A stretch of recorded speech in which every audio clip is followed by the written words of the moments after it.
नमस्कार, आप देख रहे हैं संपादक सम्मेलन। मैं हूं आपके साथ विवेक शांडिल्य। बात करेंगे नीट की। मेडिकल कॉलेज में दाखिला लेने के लिए नीट परीक्षा देनी पड़ती है, लेकिन नीट परीक्षा में गड़बड़ी के बाद इसे लेकर विवाद है। केंद्र की नेशनल टेस्टिंग एजेंसी ने इस साल 5 मई को एग्जाम लिया था, जिसमें लगभग 24 लाख छात्र शामिल हुए थे। रिजल्ट 4 जून को आ गया। इसमें 67 बच्चे ऐसे हैं जिन्होंने 100% का स्कोर किया, यानी कि 720 में 720 में से उन्होंने पूरे 720 नंबर हासिल किए। ऐसा पहली बार हुआ है कि इतनी बड़ी संख्या में छात्रों ने पूरे 100% नंबर हासिल किए हों। साल 2023 में सिर्फ 2 छात्रों के 100% नंबर आए थे। इसके बाद पता चला कि भाई 1563 स्टूडेंट्स को ग्रेस मार्क्स भी दिए गए थे। फिर परीक्षा का पेपर लीक होने का खुलासा भी हो गया। मामला इसके बाद पहुंचा सुप्रीम कोर्ट, जिसके बाद केंद्र ने ग्रेस मार्क्स वाले 1563 स्टूडेंट्स के स्कोर कार्ड को रद्द कर दिया और 23 जून को दोबारा इनकी परीक्षा लेने की बात कही। नीट में गड़बड़ी और री एग्जाम की मांग को लेकर अब सुप्रीम कोर्ट में 5 याचिकाएं अब तक दाखिल हो चुकी हैं। सुप्रीम कोर्ट इन सभी याचिकाओं पर 8 जुलाई को इकट्ठे सुनवाई करेगा और 8 जुलाई को एनटीए को और केंद्र सरकार को भी सुप्रीम कोर्ट में जवाब दाखिल करना है। हालांकि कोर्ट ने एग्जाम को रद्द करने और 6 जुलाई से होने वाली काउंसलिंग पर रोक लगाने की मांग को बार बार खारिज किया है। नीट को लेकर अलग अलग राज्यों में चल रही अलग अलग जांच है। बिहार में अलग जांच चल रही, झारखंड और यूपी में इस पे राजनीति गरमाई हुई है। उधर केंद्र सरकार ने 21 जून को आधी रात में देश में एंटी पेपर लीक कानून यानी कि पब्लिक एग्जामिनेशन एक्ट 2024 को लागू कर दिया। यह कानून भर्ती परीक्षाओं में नकल और अन्य गड़बड़ियों को रोकने के लिए मोदी सरकार की तरफ से लाया गया है। इस कानून के तहत पेपर लीक करने, आंसर शीट के साथ छेड़छाड़ करने पर कम से कम 3 साल जेल की सजा और 10 लाख तक के जुर्माने का प्रावधान है। इसके साथ ही इसे 5 साल तक बढ़ाया भी जा सकता है। और संपादक सम्मेलन में आज इसी पर चर्चा करेंगे। जब नेट की परीक्षा कैंसिल हो गई तो नीट की परीक्षा को कैंसिल क्यों नहीं किया जा रहा। साथ ही चर्चा इस बात पर भी होगी कि सरकार जो नया कानून लेकर आई है, क्या वो पेपर लीक को रोकने में पूरी तरह से कारगर साबित होगी। पूरे देश में नीट को लेकर हंगामा मचा हुआ है। देश के अलग अलग हिस्सों में इसे लेकर प्रदर्शन भी हो रहे हैं।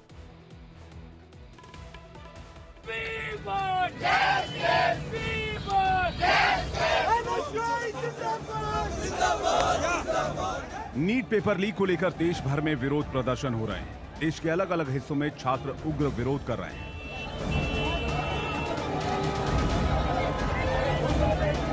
सब बेचा, रेल बेची, हवाई जहाज बेचे, हॉस्पिटल बेचे, सब बेचा, लेकिन शिक्षा मत बेचो। शिक्षा मंत्री कहाँ सोए हुए हैं? आखिर एक के बाद एक इतने बड़े लेवल के एग्जाम्स में दिक्कत आ रही है, क्यों ऐसा हो रहा है? पेपर लीक हुआ है, ये एक बहुत मंदभागी ये एक घटना है कि हमारे देश में इतना बड़ा एग्ज़ाम लीक हो रहा है।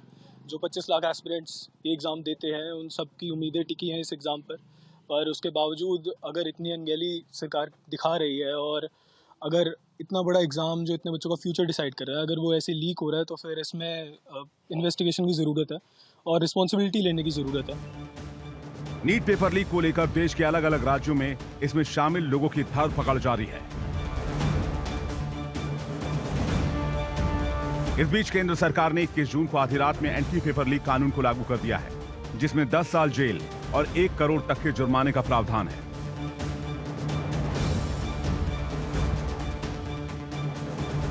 इस मामले पर राजनीतिक पार्टियां भी एक दूसरे पर आरोप लगा रही हैं। विपक्ष सरकार पर हमलावर है, लेकिन सवाल यह है कि क्या इस मामले पर लीपापोती की जा रही है, छात्रों के भविष्य के साथ खिलवाड़ किया जा रहा है। संपादक सम्मेलन में आज इसी बड़ी खबर पर होगी चर्चा, देश के बड़े संपादकों के साथ।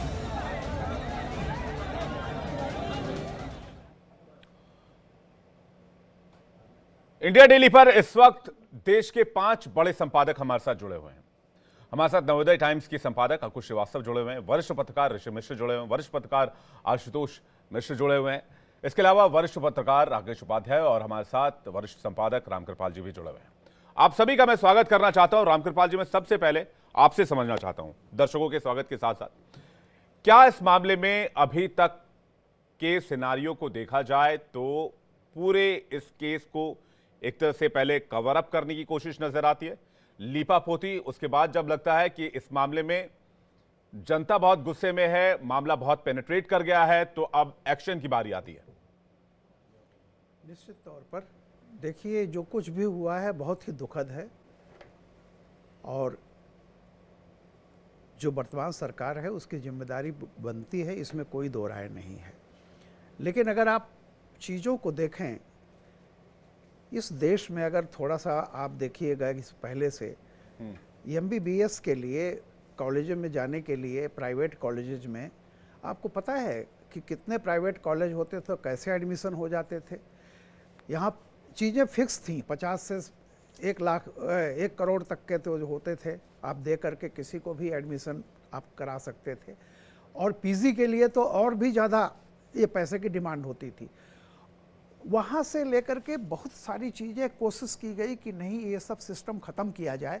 और आपको याद होगा मेडिकल काउंसिल भी एक प्रस्ताव आया था कि जो भी कहीं MBBS करके निकलता है उसको भारतवर्ष का सर्टिफिकेट तभी मिलेगा जब वो एक एग्ज़ाम से पास हो जाएगा। इसका बड़ा विरोध हुआ, लेकिन अल्टीमेटली ये हुआ, एक कानून बना।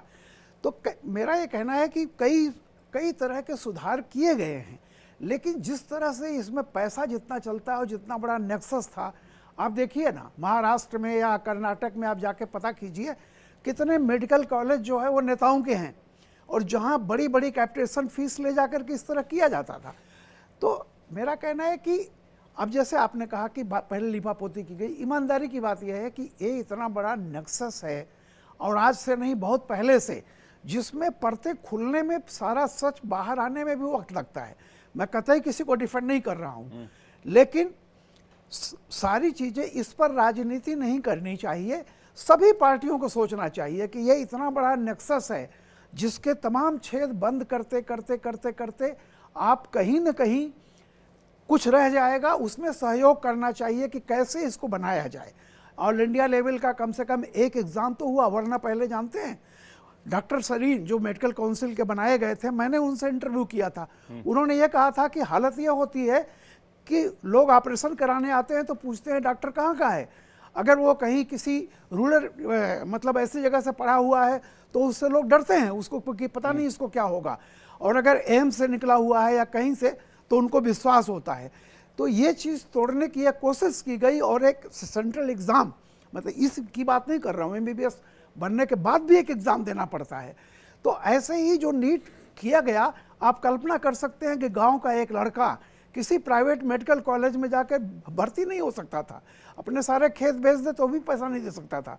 आज कम से कम ये हुआ है कि गांव का गरीब भी उस कंपटीशन में शामिल होकर के आ सकता है।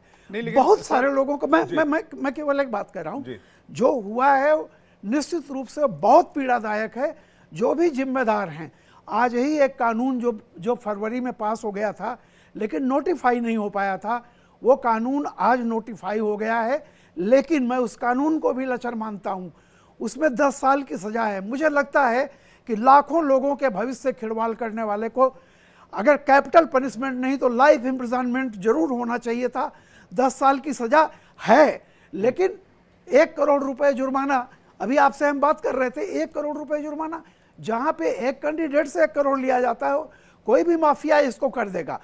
तो मुझे लगता है कि चलो स्वागत करते हैं, इस कानून का आज बना है, लेकिन इसमें जो पनिशमेंट है वो पनिशमेंट रुपए के अलावा जो है लाइफ इम्प्रिजनमेंट होना चाहिए। बिल्कुल, कम से कम लाइफ इम्प्रिजनमेंट होना चाहिए, ताकि ये लोगों को जाए कि जो आप स्टेप उठाने जा रहे हो, आपका जीवन जो लाइफ इम्प्रिजनमेंट, उसको पैसे से नहीं कंपनसेट किया जा सकता। जी ऋषि मिश्रा कुछ कहना चाह रहे हैं। ऋषि मिश्रा, क्या विपक्ष बेवजह सियासत कर रहा है इस मामले में? ऋषि जी, पहले तो रामकृपाल सर को ये बता दूं, आज भी प्राइवेट कॉलेज में करोड़ों का डोनेशन लेकर मेडिकल में दाखिला दिया जाता है। ये नहीं है कि NTA के आने के बाद प्राइवेट कॉलेज में डोनेशन का जो दौर है वो खत्म हो गया है। नंबर 1। नंबर 2, बिल्कुल आपने बिल्कुल सही सवाल किया कि लिपापोती की गई है। मैं आपको एग्जाम्पल देता हूँ, आप मुझे थोड़ा समय दीजिएगा। 5 मई को परीक्षा होता है। 5 मई को पटना के DY पाटिल स्कूल से अनुराग यादव की गिरफ्तारी होती है, और अनुराग यादव ये स्वीकार करता है कि जो कल रात में जो पेपर मिला था हूबहू पेपर वही 5 मई को आया है। जब वो कोई कैंडिडेट ये स्वीकार कर रहा है कि जो कल रात में पेपर मिला वही पेपर आज आया है, और उस जहां उस लड़का को रखा गया था वहां से पुलिस जला हुआ वो पेपर भी प्राप्त करता है और मिलान होती है कि जो रात में पेपर मिला वही पेपर आज आया है। फिर भी शिक्षा विभाग यानी जो धर्मेंद्र प्रधान साहब का मंत्रालय है, एनटीए है, वो मानने को तैयार नहीं था कि पेपर लीक हुआ है। जब एक सेंटर से पेपर लीक होता है, आजकल सोशल मीडिया का जमाना है, डिजिटल का जमाना है, आप समझ सकते हैं वो पेपर कहां तक गया होगा। तो सबसे पहले लिपापोती 5 मई को ही किया गया। जब 5 मई को ही मंत्रालय ये मान लेती कि पेपर लीक हुआ है, तो आज जो इतना बड़ा सरकार का और 24 लाख बच्चों के साथ खिलवाड़ किया जा रहा है, वो आपको देखने को नहीं मिलता। सवाल उठता है एनटीए के जो chairman doctor doctor professor Pradeep Joshi. Joshi साहब हैं, जो प्रदीप जोशी साहब हैं, यदि वह अपनी जिम्मेवारी को संभालने में उपयुक्त नहीं है तो अविलंब उनको बर्खास्त करना चाहिए था। 5 मई को पेपर लीक होता है, 18 जून को फिर यूजीसी नेट का पेपर लीक होता है। आप क्या कर रहे हैं? 11 लाख बच्चे यूजीसी नेट में के लिए अप्लाई किया था।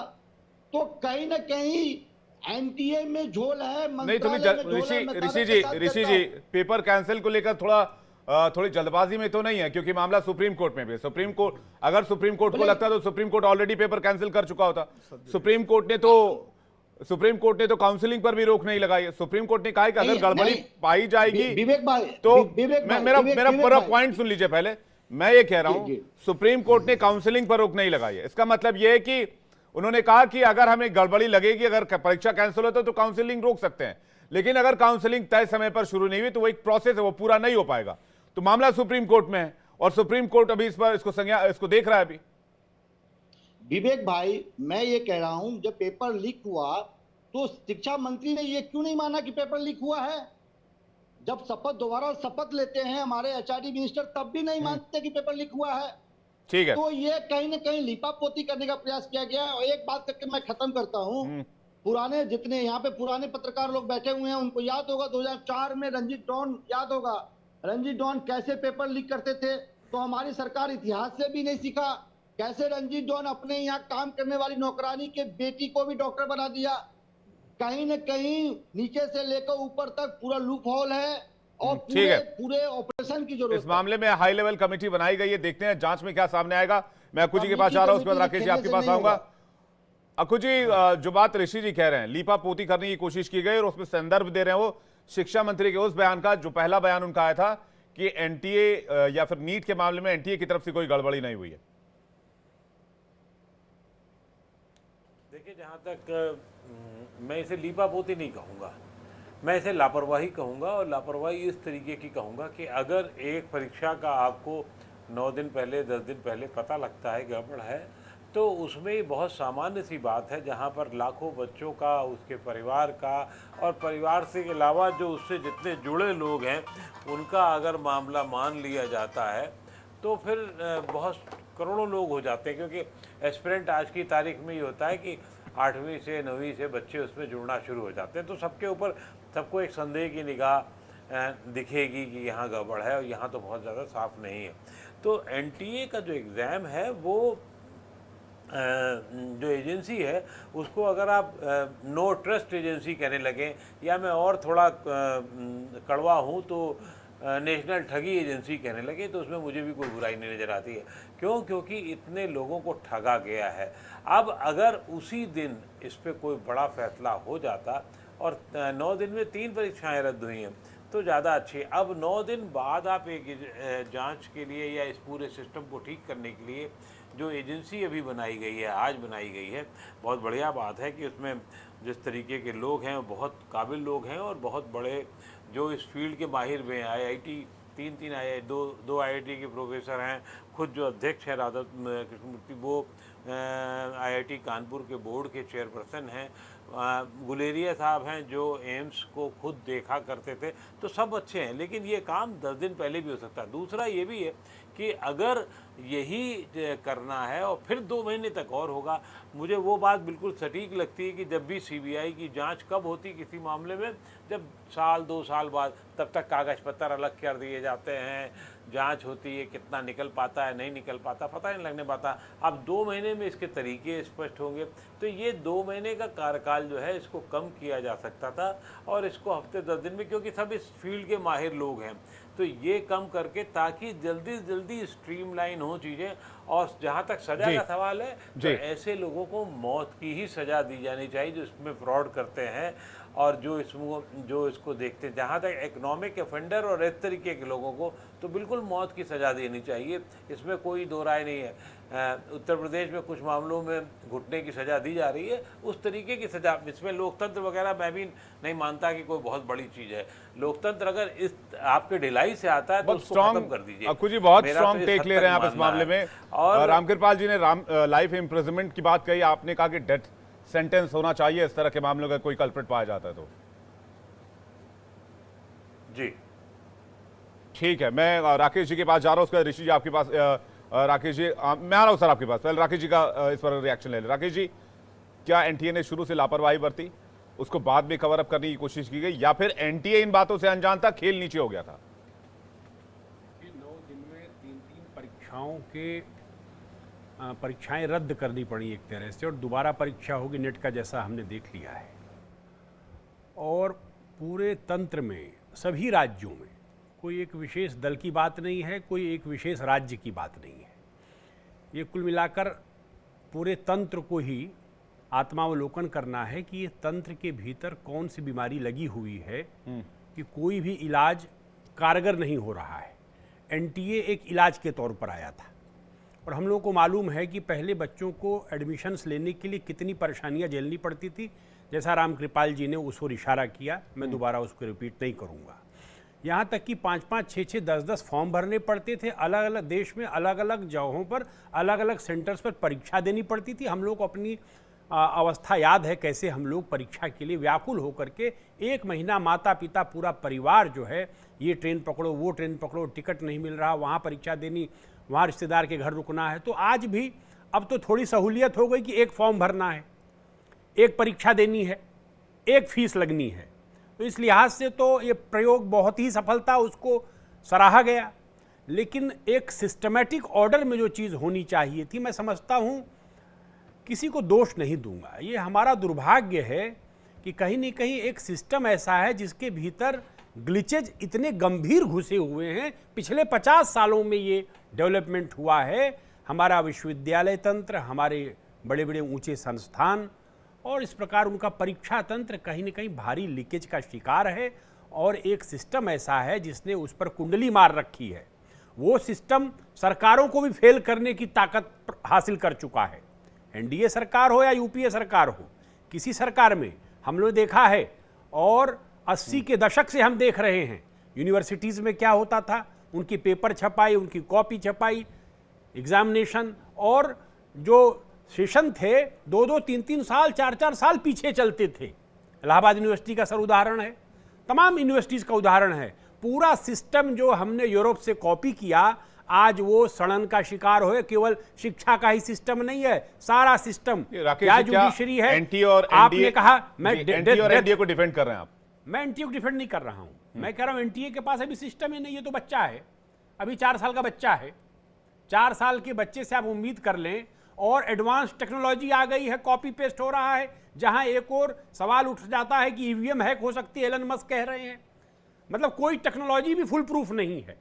ऐसे दौर में परीक्षा प्रणाली, उसकी सैंक्टिटी, उसको बरकरार रखना एक बड़ी चुनौती है, जबकि हर डाल पर, हर टेबल के नीचे एक भयानक, मैं कहता हूं, असुर मौजूद है। मैं सर आपकी बातों से अग्री करना चाहता है। ठीक है, मैं आपसे दोबारा सवाल लेने के लाऊंगा। आशुतोष मिश्रा जी का रिएक्शन ले लेते हैं, काफी देर से वेट कर रहे हैं। ऋषि जी थोड़ा सा वेट कीजिएगा, मैं आऊंगा आपके पास। आशुतोष जी कुछ कहना चाह रहे थे। आशुतोष जी, जो बात राकेश जी कह रहे हैं कि बहुत एक्सपेक्टेंसी बहुत ज्यादा है, लेकिन एनटीए के प्रेशर को भी समझना होगा, उनके ऊपर प्रेशर कितना है? देखिए, ये जो लीपापोती चल रही है कि हर गलती नेहरू और कांग्रेस की थी, उसी का एक आगे बढ़ता हुआ उदाहरण है, जो कि ये कह रहे हैं। और अभी मेरे दो को पैनलिस्ट कह रहे थे कि मौत की सजा होनी चाहिए, आजीवन कारावास होना चाहिए। तो अगर सजाओं और कानून से ये सब रुकता होता तो मर्डर और रेप और ये सब बंद हो गया होता। ये बेकार की बातें हैं, ये जनता को अटकाने भटकाने लटकाने की बातें हैं। आज जो सरकार द्वारा की गई गलती है उससे पूरी की पूरी एक पीढ़ी को चुकानी पड़ेगी। एक वह जो योग है और चुने नहीं गए, और दूसरे जो बेईमानी से चुने गए हैं और भ्रष्टाचार में लिप्त होंगे। हम लोगों को ये समझना चाहिए कि जब आप अयोग्य और अक्षम व्यक्तियों को महत्वपूर्ण पदों पे नियुक्त करेंगे, क्योंकि उनका जो है भाजपा आरएसएस से संबंध है, वो लोग जो आज वहां पे इसलिए बैठे हैं और क्योंकि उनके जो है पॉलिटिकल लिंक्स हैं। उनके पहले भी जहां वो जिन पदों पे रहे हैं वहां पे भी पेपर लीक के मामले सामने आए हैं। आप कहें कि उन पे विश्वास कर लीजिए, आप कहें कि पूरा सिस्टम बेकार है। अरे भाई, आपको 10 साल हो गए करप्शन के खिलाफ ये कहना कि पूरा सिस्टम करप्ट है, एक्सेप्ट फॉर ये जो 4 नेता लोग कहते हैं कि मैं झोला लेके चल दूंगा। ये बेकार की बातें हैं। करप्शन पूरा अगर सिस्टम में करप्शन है तो ये ऐसा क्यों होता है कि जब भी जहां पे भाजपा की सरकार होती है, चाहे व्यापक स्कैम हो, चाहे आप कोई भी बात कर लें, यही निकलते हैं। अब ये आज के जो ये बेरोजगार और त्रस्त युवा हैं, इनको मोदी की गारंटी क्यों नहीं मिलती कि ये जो भ्रष्ट अफसर हैं, पेपर लीक अफसर करता है, बाहर का जो आदमी बेच रहा है वो तो केवल जो है बिचौलिया है, पेपर आउट तो जो है सिस्टम कर रहा है। मोदी की गारंटी क्यों नहीं मिलती कि इनको दंड मिलेगा? नहीं मिलेगी आपको, वो जाएंगे वहां सेल्फी खिंचाएंगे। ये यहाँ पे सिर्फ जो है विपक्ष को हर चीज पे वो कर देना। जैसे कि आप देख रहे थे बिहार के डिप्टी सीएम है, वो तेजस्वी यादव के पीछे पड़े हुए हैं कि ये तेजस्वी यादव और यादव परिवार का सारा किया धरा है। ये हम लोगों को समझना होगा। इस सरकार को बेरोजगार युवा आशुतोष जी, जो है जी चेतावनी दे चुका है। मैं एक सवाल आशुतोष जी आपसे मैं एक सवाल लेना चाह रहा था। आपने बहुत सारे स्टेट्स के नाम लिया, आपने राजस्थान का जिक्र नहीं किया। मैं राजस्थान का जिक्र करता हूं जहां पर हर साल औसतन 3 बार पेपर लीक हुए। मेरा जो सवाल आपसे है वो ये है, मेरा सवाल राजस्थान को लेकर नहीं है, मैं बोलूंगा वहां पे कांग्रेस की गवर्नमेंट ये हो गया। मैं ये कह रहा हूं कि ये लड़ाई भारत बनाम पेपर लीक माफिया तंत्र है, पक्ष विपक्ष बनाम माफिया तंत्र है। आप पक्ष विपक्ष एक साइड रहिए और माफिया तंत्र को एक साइड रखिए, तब ये लड़ाई लड़ी जा सकती है। चाहे वो कांग्रेस की सरकार रही हो, चाहे वो बीजेपी की सरकार रही हो, एनडीए हो, यूपीए हो, स्टेट में आपकी गवर्नमेंट कांग्रेस की गवर्नमेंट रही हो, बीजेपी की गवर्नमेंट रही हो, कोई सरकार इससे अछूती नहीं रही है। ये मनी पावर और मसल पावर का इतना बड़ा रैकेट है जिससे अकेले या अलग थलग होकर मुकाबला कर पाना आसान नहीं है। आशुतोष जी, मैं राकेश जी भी कुछ कहना चाह रहा। राकेश जी, मैं एक सवाल और आशुतोष जी जोड़ दूंगा आपका विनम्रता पूर्वक, जो आपने बात कह दी है आरएसएस सबको तमाम आप ले आते हैं बीजेपी को। मेरा कहना है पब्लिक एग्जामिनेशन एक्ट 2024 ये आज क्यों पारित हुआ? ये सन 1980 या 1990 में क्यों पारित नहीं हुआ? बातें आप बड़ी बड़ी कर रहे हैं और अपनी जवानी के दिनों को याद करिए। आपको इसका जवाब मैंने दे दिया। हाँ, आप अपनी जवानी के दिनों को याद करिए। करने से करप्शन और जो ये बंद होता तो मर्डर और रेप सबके बंद हो गए। अरे फिर वही बात कह रहे हैं आप किसी एक पार्टी को एलिगेशन करना है तो बात अलग है, आप पॉलिटिसाइज मत करिए। मेरा कहना है सिस्टम को आप अल्टरनेट बताइए ना। अरे आप अल्टरनेट बताइए, आप वो रास्ता बताइए जिससे सब बच्चों का कल्याण हो और फुल प्रूफ परीक्षा हो। आप बताइए, वो रास्ता बताइए प्लीज। अगर रास्ते हमें और कोई बताने होते तो ये जनता इनको क्यों चुनती है? ये अपने आदमियों को क्यों चुन के बैठाते हैं? ठीक है, सरकारों को समाधान निकालना चाहिए। आशुतोष जी ये कह रहे हैं जी, सॉल्व करेंगे ना जी। आशुतोष जी ये कह रहे हैं कि सरकारों को समाधान निकालना चाहिए। रामकृपाल जी कुछ कह रहे हैं जी कि राजस्थान और पक्ष और विपक्ष और माफिया की जी। एक सेकंड जवाब आने दीजिए, मेरे सवाल का जवाब दे रहा हूं आशुतोष जी। मैं आ रहा हूं ऋषि जी, मैं आ रहा हूं। आशुतोष जी का जवाब पूरा होने दीजिए। बात बड़ी स्पष्ट है यहाँ पे कि ये हर बार बहाना बनाना, ये माफिया इतना स्ट्रांग है कि इससे कोई नहीं लड़ सकता। ये मानना एकदम हम लोगों को मुश्किल हो जाता है, खासकर उस सरकार का जो ठीक है। रामकृपाल जी, रामकृपाल जी, ये बहानेबाजी है, ये बहानेबाजी। आप कह रहे हैं बहानेबाजी, बहानेबाजी। आशुतोष जी कह रहे हैं बहानेबाजी, पार्टी चला रहे हैं। ठीक है राकेश जी, एक सेकंड आ रहा हूं। ये आशुतोष जी कह रहे हैं ये बहानेबाजी है। रामकृपाल जी, बहानेबाजी से एक्शन नहीं होता, बहानेबाजी से चीजें ठीक नहीं होती। रामकृपाल जी। आशुतोष जी, उनका सम्मान करता हूं मैं, बहुत उनकी अपनी बात है, लेकिन जब से हम लोग इस पर जब से शुरू हुआ ये शो जी, किसी ने नेहरू, इंदिरा, मोदी और फलाना संघ कोई नाम नहीं लिया। हम लोग एक बुराई है उसको किस तरह से किया जाए, रोका जाए, इस पर हम बात कर रहे थे। देखिए, फिर मैं कहूँगा, कृपया सच्चाई से मुंह मत मोड़िए। एक बात कही गई कि बलात्कार, रेप, इन तमाम के लिए कैपिटल पनिशमेंट है, उसके बाद भी ना पूरी दुनिया में किसी भी देश में रुका नहीं है। तो क्या मतलब आईपीसी ये सब दंड कानून फेंक दिए जाएं? और अगर फेंकना ही था तो 2014 के पहले क्यों नहीं फेंक दिए गए? या 2014 तक ये राम राज्य था और अचानक ये सब कुरीतियां पिछले 10 साल में पैदा हो गई। आशुतोष जी, उत्तर प्रदेश में राजनाथ सिंह मुख्यमंत्री थे, मैं एक अखबार का संपादक था। पहली बार नकल पर उन्होंने इसको मतलब कॉग्निजेबल ऑफेंस बनाया था। बिल्कुल। और कितना सब कुछ उसकी बुराई की गई तमाम पार्टियों ने। याद होगा आपको, तमाम अभी भी फिर आया था, जहां पे एक अध्यापक माइक लगा करके बाहर से बाकायदा बोल रहा है प्रश्न पत्र नंबर 1 लिखो, उसका उत्तर। सब आपने देखा है टीवी पर। उस समय तो संघ और बीजेपी कोई भी नहीं था। अरे, एक बुराई है जो इतने दिनों से इस समाज में फैली हुई है, और शिक्षा राज्यों का सब्जेक्ट है। माफ कीजिएगा, कई तरह की चीजें होती हैं अलग अलग लोगों में। वो किस तरह से आप अभी इसी बार का मैंने देखा था बिहार में, वो नकल वो कैसे कैसे चढ़ करके दिखा रहे हैं, तमाम घूम रहा था। तो मेरा ये कहना है कि कोई अगर कुरीति है और इसमें चूंकि पैसा है, इसलिए एक इतना बड़ा माफिया तंत्र है। अमेरिका में भी शिकागो का वो माफिया तंत्र आज भी वहां है, तमाम तरह का बड़े कानून करने के बाद। बस आप मुझे बर्दाश्त नहीं हो रहा। मुझे एक सवाल आप लोगों से। हाँ ऋषि जी, आप पूछिए। उनके बर्दाश्त मुझे बर्दाश्त नहीं हो रहा। ये मेरे इतने विद्वान पत्रकार का पैनल है। नहीं, आप बताएं ऋषि जी, सवाल पूछे, मैं कोशिश करूंगा जी। सवाल एनटीए के वर्किंग सिस्टम को लेकर है। मैं खुद इस बात को मैं एग्जाम्पल देता हूँ, सुन लीजिए। देखिए, ये पता नहीं लोगों को जानकारी है। एनटीए पैदा कब हुआ है भैया? एनटीए कब पैदा हुआ है भैया? मैं आप आजाद जब से हुए थे वो सिस्टम परफेक्ट है क्या? अभी एनटीए 4 साल से पैदा हुआ। ये सारी बुराइयां आ गई हैं 2014 के बाद ऋषि जी। अरे सर हाथ जोड़ के निवेदन, सवाल तो सुन लीजिए। आप भी नहीं, आप भी एग्री करेंगे।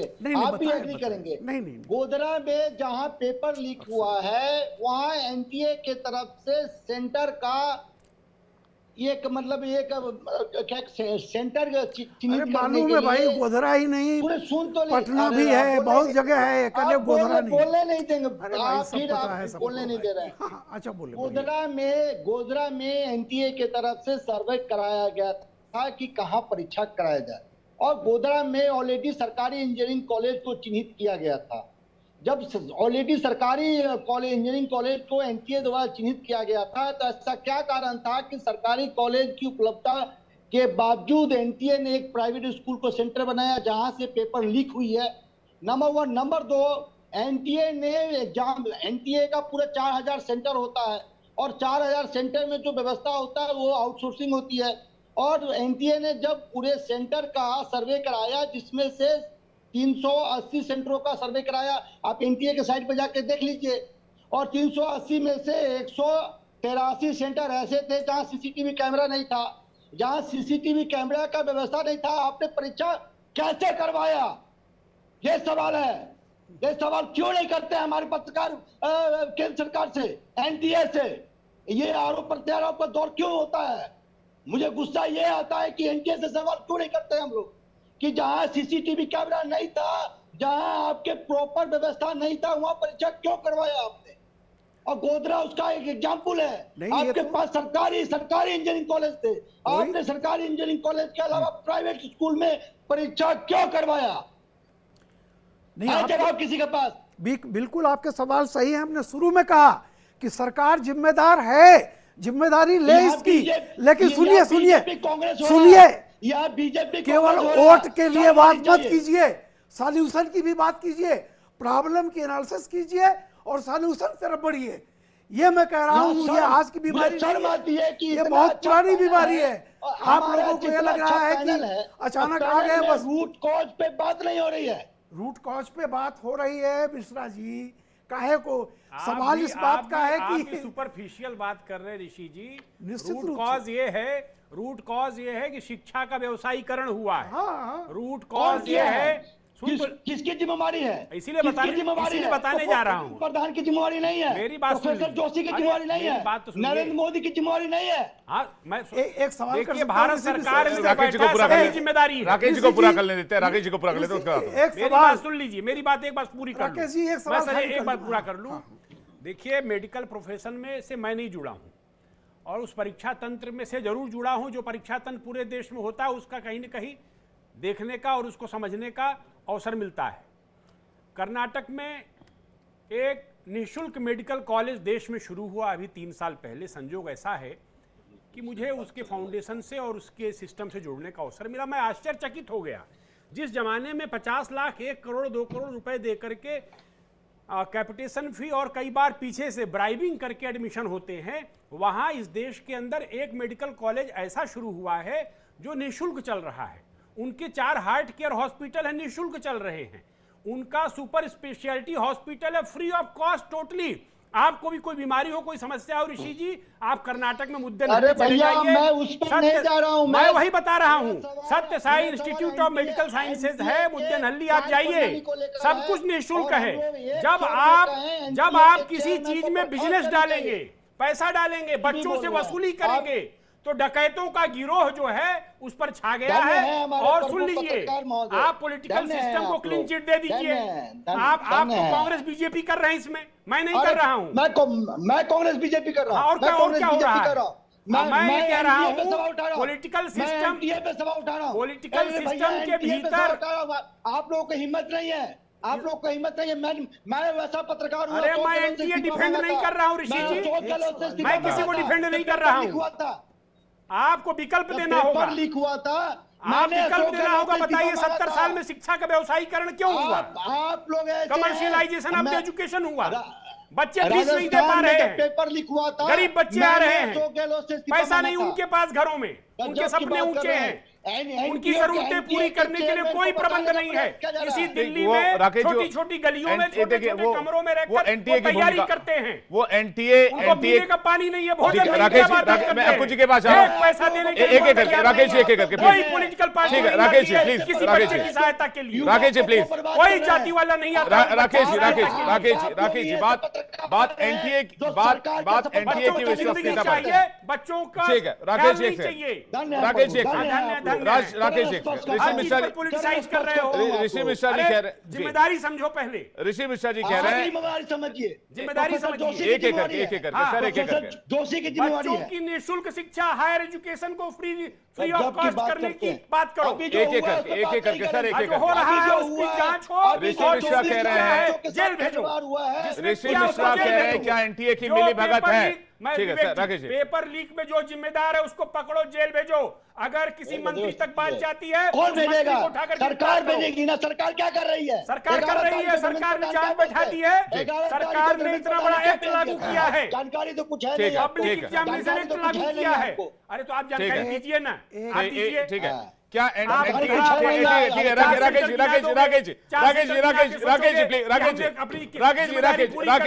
गंभीर विषय देखिए। 23 लाख राकेश जी प्लीज, मैं ये कह रहा हूँ एनटीए की विश्वसनीयता जिस पर कुछ भी बोल रहा है ऋषि जी, विद्वान पत्रकार जो है, हमारे विद्वान पत्रकार हैं,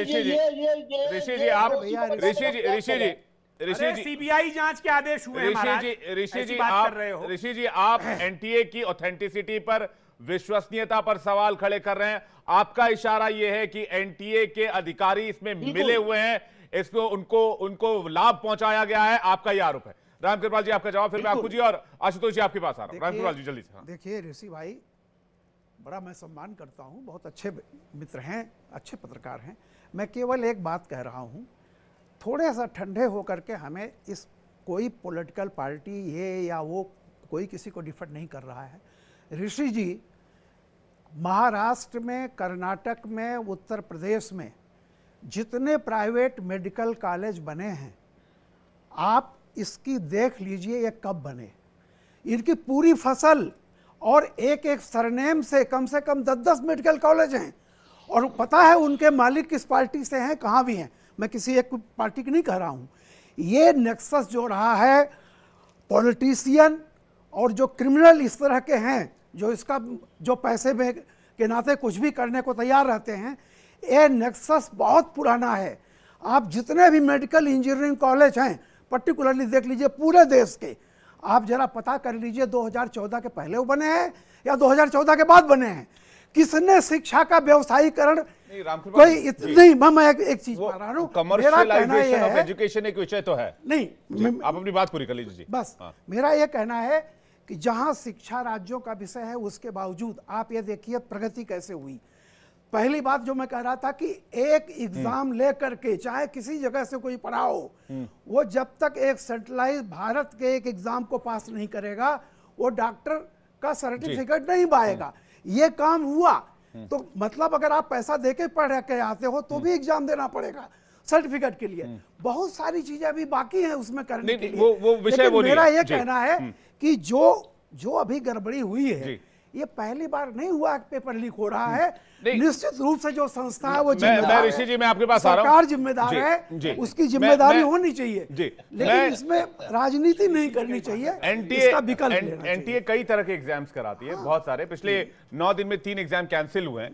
मैं जो सवाल ऋषि कर रहे थे वही उसी सवाल को मैं आपने उस पर जवाब खैर दिया है, लेकिन मैं उसी सवाल को आगे ले आ रहा हूं। एनटीए के करप्शन के ऊपर आखुज से सवाल ले रहा हूं, उसके बाद आशुतोष जी आपके पास आ रहा हूं। एनटीए के अंदर क्या करप्शन है, क्या एनटीए को फायदा पहुंचा है? जिस तरह से एजुकेशन सेंटर सेट करने की बात का सवाल उठा रहे हैं ऋषि मिश्रा, आपने तो आपको जी ने तो पहले बोल दिया, नेशनल ठगी एजेंसी का नाम दे दिया कि भाई इस तरह से बच्चों को ठगा गया, उनके भविष्य को ठगा गया, तो उसकी क्रेडिबिलिटी पर सवाल तो है ही। लेकिन क्या एनटीए के अधिकारियों की मिलीभगत हो सकती है नीट गड़बड़ी मामले में? अकू जी देखिए, जहाँ तक नेशनल ठगी एजेंसी कहने का सवाल है, ये प्रोवोक के तौर पर इस्तेमाल किया। बच्चे ठगे गए हैं, पर उनके अभिभावक ठगे गए हैं, सब लोग ठगे गए हैं, तो उसमें ये कहने में कोई दिक्कत नहीं। लेकिन ये कह देना कि वहाँ एनटीए के अफसरों की मिली भगत से हुआ, ये मैं नहीं कह रहा हूँ। ये कह रहा हूँ कि उनकी लापरवाही से हो रहा है। ये कह रहा हूँ कि वो जो उस सिस्टम से आगे जो क्रम होते हैं उनकी वजह से हुआ है। ये भी कह रहा हूँ कि वो उनके तार जो हैं, वो जो सिस्टम है उसमें कहीं एक लूपहोल्स वो जानते हैं कैसे निकला जाता है। जैसे अभी डार्कनेट एक शब्द इस्तेमाल हुआ, आप लोगों को पता होगा, तो डार्कनेट से ये इस्तेमाल किया गया। तो तकनीकी के इस्तेमाल में जो लापरवाही की गई है उसकी वजह से हल हो रहा है। लेकिन चोरी अगर मेरे घर में हो रही है तो वो चाहे मेरी लापरवाही से हो, मैंने वहाँ कैमरे नहीं लगाए थे इस वजह से हुई हो, या मेरे या दूसरे के ईमान में दिक्कत हुई हो, लेकिन पुलिस पर क्या पुलिस ने नहीं देखा इस वजह से हुई हो, लेकिन चोरी तो हुई ना। इस चोरी को रोकना सिस्टम का काम है। सिस्टम चाहे वो राज्य सरकार का हो, चाहे वो केंद्र सरकार का हो, उसका काम है। और ये बात बहुत ओछी सी लग रही है कि किसी एक पर एक सरकार या एक दल पे बात की जाए। इसके जनक कितने लोग हैं हम सब जानते हैं, मैं उसकी बात भी नहीं कर रहा हूँ। मैं तो ये कह रहा हूँ जो चीज़ हो रही है अगर गड़बड़ है तो उसमें तत्काल कदम उठाए जाने चाहिए और उसकी शुद्धिकरण तत्काल की जानी चाहिए। उसको लटकाना नहीं चाहिए किसी भी तरीके से। क्योंकि उससे मुझे तो डर होता है। मेरे आज भतीजे और भांजे हैं, मेरी हिम्मत नहीं होती उनसे पूछूं कि बेटा तुम्हारा क्या हुआ रिजल्ट का। क्योंकि वो बेचारे, उनका नाम नहीं है, तो नाम नहीं तो मैं क्या पूछ लूँ उनसे बच्चों से। तो क्योंकि वो जानते हैं कि सिस्टम में इसमें गड़बड़। उनके माता पिता बाकी और लोग कितने दुखी हैं पूरे उससे। ये काम सरकार का है। आप इस तरीके से नहीं बरी कर सकते किसी सरकार को, चाहे वो केंद्र की हो चाहे राज्य की हो, कि नहीं हमारा नहीं था उनका था। ये बात सही है कि इसके में जो सिस्टम में जुड़े लोग हैं वो सिर्फ और सिर्फ पैसा कमाना जानते हैं, सिर्फ और सिर्फ आपकी गला घोटना जानते हैं। और ऐसे लोगों से फिर मेरा मानना है, आप माने ना माने, जब तक उन पर एक बढ़िया वाला दंड नहीं होगा। आज यूपी में अगर गुंडे नहीं काम कर पा रहे हैं तो उसके पीछे जो दंड चल रहा वही है। कोई बहुत ज़्यादा उसमें दिक्कत नहीं हो रही है। तो ये मैं इसी बात को कह रहा हूँ, ऐसा संभव नहीं है। मैं जानता हूँ मैं गलत बात कह रहा हूँ, ये संभव नहीं है ये इस तरीके से किसी को मार देना, लेकिन उनमें डर इतना होना चाहिए सिस्टम का कि उनकी अगली 7 पुश्तें या उनका पूरा परिवार इस क्रम से बंद हो जाए कि साहब वो कोई अस्पताल नहीं खोल पाएंगे, कोई और फालतू का चोरी चकारी नहीं कर पाएंगे, कोई और इस तरह का काम नहीं कर पाएंगे। उन पर ये बंधन होना चाहिए कि हम अगर गलत करेंगे तो फंसेंगे। कानून का खौफ, कानून का इकबाल उनके जहन में होना चाहिए। कानून का इकबाल का जैसे बुलडोजर का खौफ उत्तर प्रदेश में हो गया है, या फिर एनकाउंटर का खौफ बदमाशों में हो गया है, इस तरफ आप इशारा करने की कोशिश कर रहे हैं। आशुतोष जी कुछ कह रहे हैं। आशुतोष जी, इस मामले में तेजस्वी यादव का नाम सामने आया, उनके पीएस का नाम सामने आया कि भाई उनके पीएस से कुछ कनेक्शन था, उसको लेकर विजय सिन्हा ने बाकायदा प्रेस कॉन्फ्रेंस की और कुछ एविडेंस भी रखे, जिसमें तेजस्वी यादव का बयान भी आया कि भाई आपको दिक्कत है तो आप गिरफ्तार करके कार्रवाई कीजिए। तो क्या बेवजह इसमें राजनीति की जा रही है आशुतोष जी? नहीं, ये बेवजह राजनीति नहीं करी जा रही है। ये आपने, अगर मैंने पहली बार ही कहा, ये भाजपा के जो डिप्टी सीएम है ये जानबूझ के राजनीति कर रहे हैं कि जनता का ध्यान भटका दें, अटका दें, लटका दें। ये अपनी सरकार की कमजोरी को छुपा के ये दिखाए कि खलनायक विपक्ष है, जबकि यहाँ खलनायक एनटीए है। जब मैं आरएसएस बीजेपी की बात करता हूँ तो मैं बात करता हूँ एनटीए के चीफ जो अपॉइंटेड हैं उनके आरएसएस बीजेपी अरे उसका आरएसएस से क्या लेना देना है? ये सब भाषण मत करिए यार। ये अगर ये पत्रकार है, ये कहीं भी जाके अरे क्या बात करते हैं? अभी मिल जाएगा कोई एनटीए का चीफ, उसका आरएसएस से क्या लेना देना? कमर्शियलाइजेशन ऑफ एजुकेशन, इस तरह की बातें करते हैं। तो सरकार ने अलाउ कर दिया है कि विदेशी यूनिवर्सिटियां आए और भारत में अपना ब्रांच खोल सकती हैं। तो जितना पैसा है वो तो खर्च करेंगे ही करेंगे। अब आपका जिम्मेदारी ये है कि जो बच्चे मेहनत से इम्तिहान दे के सरकारी संस्थानों में भर्ती पाना चाहते हैं, उनके साथ गलती ना हो। हमारी दिक्कत क्या नहीं, तो एनटीए तो इसलिए बनाया गया था ना आशुतोष जी। आशुतोष जी, एक सेंट्रल एग्जामिनेशन कमेटी हो जो सभी केंद्रीय परीक्षाओं को एक जगह करके आयोजित करके इसको सिंप्लीफाई करे, क्योंकि ये बहुत कॉम्प्लिकेटेड था, पहले अलग अलग एजेंसियां थी। तो एनटीए का निर्माण ही इसी उद्देश्य के साथ हुआ था। तो सरकार की कोशिश तो नजर आती है कि सिंप्लीफिकेशन की तरफ जाना चाहते हैं, लेकिन अगर सिस्टम में कोई खामी है तो फिर उसको रेक्टिफाई करके उसका सोल्यूशन चाहिए, ना कि उसमें पॉलिटिक्स और राजनीति होनी चाहिए। पॉलिटिक्स को आप एक गंदा शब्द क्यों मानते हैं? पॉलिटिक्स जो है जनता की आवाज ऊपर तक पहुंचाती है, वरना तो अफसरशाही रहेगी। और आपको जैसे आप जिस चीज की बड़ाई करते हैं, बुलडोजर और एनकाउंटर, जहाँ पे जज और ज्यूरी दोनों जो है, एग्जीक्यूशनर तीनों जो है, एक सरकारी संस्था होती है, कोर्टों को जो है इज्जत खत्म हो जाती है, वही होगा। वो हम नहीं चाहते। लोकतंत्र जरूरी है। लोकतंत्र में जनता की इनोसेंट अनलेस प्रूवन गिल्टी, और हमारी जो एक फ्रीडम है वो उसको प्रोटेक्ट करना भी तो इसी आशुतोष जी, इसी लोकतंत्र का हिस्सा तो इसी लोकतंत्र का हिस्सा तो ये माफिया तंत्र है ना, जहां पर अरबों खरबों में डीलिंग होती है। एक पेपर के 30-40 लाख रुपए लिए जाते हैं। पहले क्या इसमें प्रावधान था बताइए ना? कोई भी जो भी आप इसका, एक सेकंड आशुतोष जी, आप जितने भी अपराधियों की प्रोफाइल आप देखेंगे, ये पहले से भी इन काम मामलों में लिप्त रहे हैं, लेकिन कम सजा होने की वजह से ये छूट गए, बेल पर बाहर आ गए और दोबारा उस काम में लग गए। अगर 10 साल 15 साल की इंप्रिजनमेंट हो जाती, करोड़ 5 करोड़ 10 करोड़ का जुर्माना हो जाता, तो क्या ये बाहर आ पाते और दोबारा ही कर पाते? कम से कम 10 साल के लिए तो नहीं कर पाते।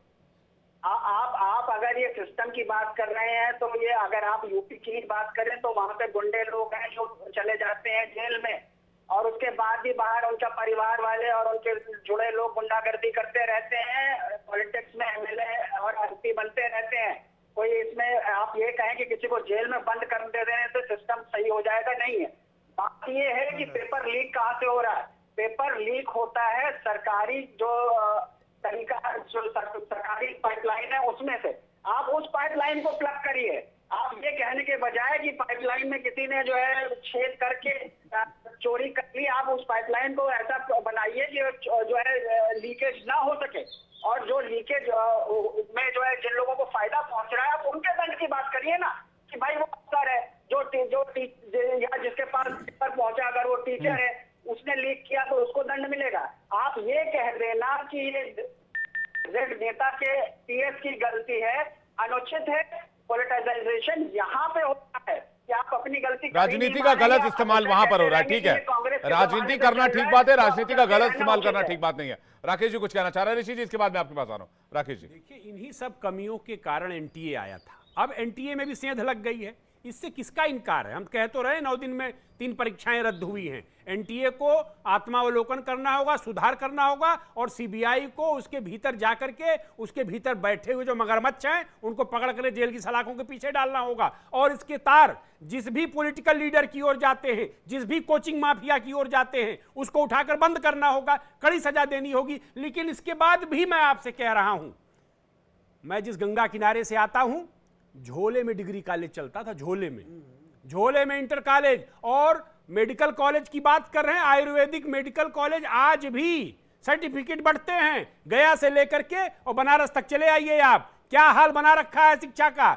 उसकी ओर किसी का ध्यान नहीं है, और खुला पैसा दे करके डिग्रियां बिक रही हैं और बच्चों और मरीजों के भविष्य से खिलवाड़ किया जाता है। मैं इस समस्या की ओर आपका ध्यान आकृष्ट कर रहा हूं। यह समस्या बहुत गंभीर है आशुतोष जी, क्षमा करिएगा, क्षमा करिएगा। की सरकार है अब ये। अरे मैं फिर कह रहा हूँ, आप तो चाहते हैं कि जादू की छड़ी आ गई है और आज घुमा देंगे, कल बदल जाएगा। अरे जो आपने पौधा रोपा हुआ है, ये जो बीज आपने बो रखे हैं, हाँ, ये जो मगरमच्छ आपने फैला रखे हैं, जो जमीन के अंदर घुसे हुए हैं, आपको पता नहीं है उत्तर प्रदेश के अंदर यूपीएससी में क्या हुआ था? एसडीएम की परीक्षा हुई थी, लिस्ट आई थी सर, वो लिस्ट दोहरा दें क्या? इस कहानी को सुनने से इनकार करती है। अरे यही बात है, आप जो है अपने मन में आपने एक धारणा बना रखी है, एक पॉलिटिकल पार्टी का आप जो है माइक पकड़ करके आ गए यहाँ। ये मत बात करिए, आरएसएस बीजेपी करने लगे आप हर चीज में। अरे ऐसे बात करते हैं क्या? इलेक्टोरल बॉन्ड्स ऐसे इस तरह के स्कैम्स होते रहेंगे, हर चीज पर आरोप। अरे आपको लग रहा है बस मोदी चले जाएंगे तो सारा ठीक हो जाएगा, यही आप कहना चाहते हैं? नहीं, आप यही कहना चाहते हैं कि नरेंद्र मोदी चले जाएं और आप सब ठीक कर देंगे। अरे भ्रम में मत जिए, जो करेक्शन हुआ है, जो कोशिश हुई है, उसको और गहरे जाना चाहिए। कुछ कहना चाह रहे हैं जी ऋषि, आशुतोष जी। मगरमच्छों को क्यों एंटी? देखिए, अरे अयोग्य लोगों की क्या परिभाषा है भाई, जरा बता दीजिए आप। बड़े बड़े योग्य लोगों को बताऊं, ओपन बुक सिस्टम था सर। ये आशुतोष जी जिस परीक्षा को पास करके आए थे, बुक प्रणाली से मुलायम सिंह ने आपके हाथ में किताब थमाई थी, उसी को पढ़ करके आप इंटरमीडिएट पास किए थे। हाँ क्यों? ओपन बुक सिस्टम हुआ था, भूल गए? ओपन बुक सिस्टम था इस देश के अंदर। मैं कह रहा हूँ नकल की समस्या खत्म हो जाएगी, नकल की समस्या ही खत्म हो जाएगी। ठीक है, किताब रख दो सामने, किताब रख दो। अरे क्या बात कर रहे हैं आप किताब रख दीजिए। दोषियों पर एक्शन की बात, नकल पूरी पहुंच गई, राकेश जी रात में याद नहीं कर पाया। ठीक है राकेश जी, उसके हाथ में आ गया। ठीक है, हाँ, ओपन बुक सिस्टम से आप पास हुए। ऋषि मिश्रा जी कुछ कह रहे हैं, आ रहा हूं आशुतोष जी आपके पास। तब आपकी समझ में आएगा। ओपन बुक सिस्टम से ही पास हो क्या पाए थे? विवेक जी, आपने 2 महत्वपूर्ण सवाल उठाया था, इसका आशुतोष जी ने जवाब नहीं दिया। ऋषि मिश्रा कुछ कहना चाह रहे हैं, ऋषि मिश्रा कुछ कहना चाह रहे हैं। ऋषि जी को स्क्रीन पे, ऋषि जी को लाइए, ऋषि जी और रामकृपाल जी। देखिए जी विवेक जी, मेरा ये कहना है कि तेजस्वी यादव के आप सचिव पे कुछ आरोप है, जिसका नाम मिस्टर प्रीतम है, तो प्रीतम पे कार्रवाई होनी चाहिए, उससे पूछताछ होनी चाहिए, क्योंकि प्रीतम बिहार सेवा के अधिकारी हैं और विपक्ष के जो नेता हैं तेजस्वी यादव, उनके आप सचिव हैं। तो बिहार सरकार अब तक उनसे पूछताछ क्यों नहीं की गई है, ये सवाल है। नंबर 2, बिहार के जो दूसरे डिप्टी सीएम हैं सम्राट चौधरी, उनके साथ जो पेपर लीक के मुख्य अभियुक्त हैं जी, अमित आनंद नाम है, शायद मैं सही हूं तो, अमित आनंद के साथ उनका भी फोटो आया है। तो सम्राट चौधरी की भी भूमिका की जांच होनी चाहिए, क्योंकि वो भी खबर चल रहा है। दूसरी बात, जिस एनटीए चेयरमैन की भूमिका संदिग्ध है, तो मेरा ये आप लोगों के माध्यम से सरकार से अपील है, उनको अविलंब उनके पद से मुक्त किया जाए जब तक जांच हो रही है, क्योंकि वो चेयरमैन है, जब तक वो रहेंगे जांच, मुझे लगता है कि जांच सही ढंग से हो पाएगा, तो उनको तुरंत मुक्त कर देना चाहिए। जहां तक रामकृपाल सर ने सवाल उठाया था, बहुत बेहतरीन सवाल उठाया। आज भी कई पॉलिटिकल पार्टी, चाहे भाजपा हो या कांग्रेस हो, उससे संबंध रखने वाले बड़े बड़े एजुकेशन माफिया हैं। एक तो एजुकेशन माफिया हमारे बिहार के गवर्नर भी बने थे, मैं नाम नहीं लेना चाहता हूं, और किस पार्टी ने हाल के दिनों में ही बनाया था, पुणे में, मुंबई में बहुत बड़ा बड़ा मेडिकल यूनिवर्सिटी है उनका, वहाँ एमबीबीएस के भी दाखिला होता है। तो ये समझने की जरूरत है। और रामकृपाल जी को मैं ये बता दूं सर को, सर बहुत विद्वान पत्रकार है, हम लोग के आदर्श हैं। आज भी करोड़ों रुपया दे के एमबीबीएस में प्राइवेट में एडमिशन होता है, एग्जामिनेशन नाम मात्र का होता है, कागज पे दिखावे के लिए होता है। चेयरमैन के पीछे क्यों पड़े हुए हैं? मैं बिल्कुल 24 लाख बच्चे का कैरियर बर्बाद कर दिया उस व्यक्ति ने, केंद्र सरकार के छवि को धूमिल कर दिया उस व्यक्ति ने। नहीं वो तो ठीक है, फिर उसमें बीजेपी आरएसएस कनेक्शन कहां से ढूंढ लेते हैं आप लोग? मैंने नहीं कहा, मैंने कहा बीजेपी आरएसएस नहीं, आशुतोष जी कह रहे थे थोड़ी देर पहले। आशुतोष जी का मैं जिम्मेवारी थोड़ी ले सकता हूँ। पॉलिटिकल मोटिव से बात नहीं होनी चाहिए।